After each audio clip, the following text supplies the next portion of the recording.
I want to bring in Congressman Peter King, a Republican from New York. Congressman, it is good to see you. Thank you, Maria. Thank you so much for joining us. You issued a statement last night calling for peace. What steps do we need to take as a country to ensure peace and that this won't happen again? Well, I did more than call for peace. What I said was I thought it was terrible what happened over the last 4 months, the way this narrative was put out there by our national leaders and by many in the media, presuming that the police officer was guilty. And I think if we are going to have peace, then I think it's important for both sides to be honest here. I think it would be very helpful if President Obama went and met with the police officer or invited him to the White House. Said, you've gone through 4 months of smear and slander, and the least we can do is tell you that it's unfortunate that it happened, and thank you for doing your job. And then try to bring the communities together, but doing it in an honest way, not start off with the presumption that the cops are guilty. The cops are out there attempting to kill African Americans. I mean, there's this moral equivalency was set up between Michael Brown and the police officer, Darren Wilson. You know, there was none. Michael Brown certainly did not deserve to die, but the fact is he had just robbed a convenience store, he had beaten up the owner of the place, and yet his version, or the narrative on his side, was being accepted over the police officer who had an unblemished record and had never fired his weapon before. You're absolutely right. And I think one of the reasons that the president came out last night was to quiet those people who said, you're actually putting fuel on the fire. So he comes out and he tries to calm the country down. But what he said, I don't know, what's your observation of what the president said last night? I thought it was lackluster, to be honest with you. I wasn't sure what point he was trying to make. You wanted him to come out, but then he didn't say much. No, he really didn't. And he seemed, again, I wish he had said one good word about the police. It's one good word about Officer Wilson, who had gone through all this. And obviously, everyone feels for the Brown family. To lose a child is horrible under any circumstances. But in this case, somehow, again, there's this equivalency that's out there that the country itself is torn apart. The president is suggesting, and the implication is that somehow the police are brutalizing African Americans.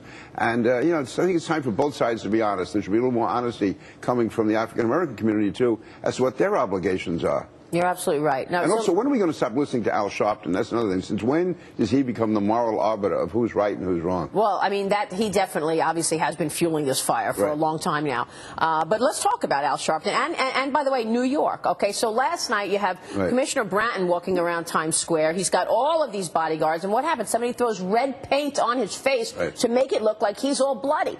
There he is in the middle with a stoic face walking out with red paint on his face as if it's blood. How are we going to stop this kind of activity? I think, first of all, we do it by defending the police, by stop suggesting there's a moral equivalency here, by stop saying, you know, people like Mayor de Blasio, who their implication is that the police are wrong, that somehow it's the police who are responsible for the hostility in the community. How about talking about the thousands of young African-American lives who have been saved by the activities of the police over the last 20 years? And also, how about giving credit to those African-Americans in the went before the grand jury in Ferguson to sustain, the police officer's version of the story. So rather than, dividing people away, I think too many people are, especially Al Sharpton and his and types like him, who just love to agitate and start trouble. Let's start looking for the good people on both sides. Very, very divisive, and the divisiveness just divides people to the extent that it doesn't help anyone. It's actually hurting the entire community. Let me switch gears, ask you a little about the economy, because the consumer confidence number came out.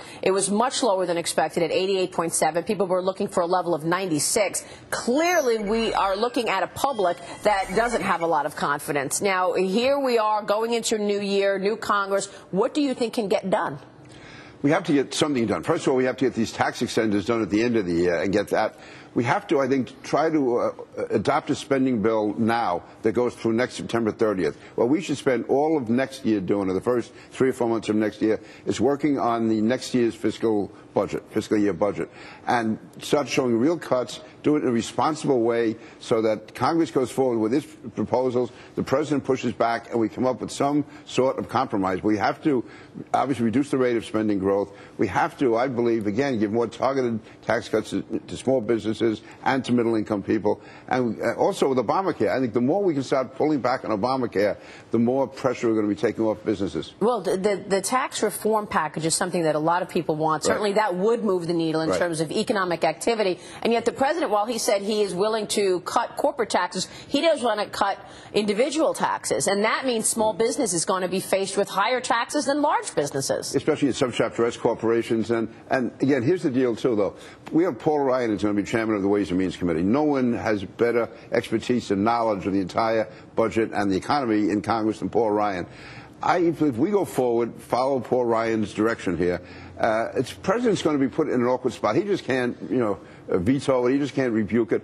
He's going to have to come at least halfway, I think, because we can make a very coherent case, which is why I don't want to be involved next January, February, or March, lurching from month to month, worrying about a government shutdown. Let's go forward with our agenda, led by a guy like Paul Ryan, who I think can really provide tremendous leadership. Absolutely. The credibility there is obvious to everybody. Let me ask you about the tax extended package that you just mentioned. Do you think that you're going to be able to extend that?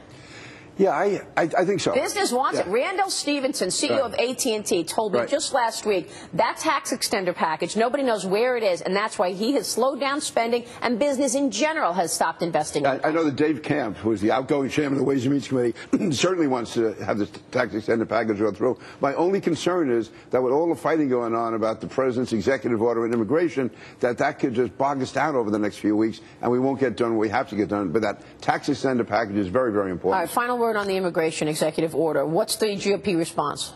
I think we should not even talk about closing down the government. We should start targeting in January every item we can of the president and block it, whether it's appointees, whether it's particular funding he needs. Block that, but do it next year in January, not get bogged down in the government shutdown now. Congressman, it's great to have you on the show. Maria, thank you. I know you're in town for Thanksgiving. Happy Thanksgiving to you and family. You too. Thank you. Congressman Peter King joining us. We are 40 minutes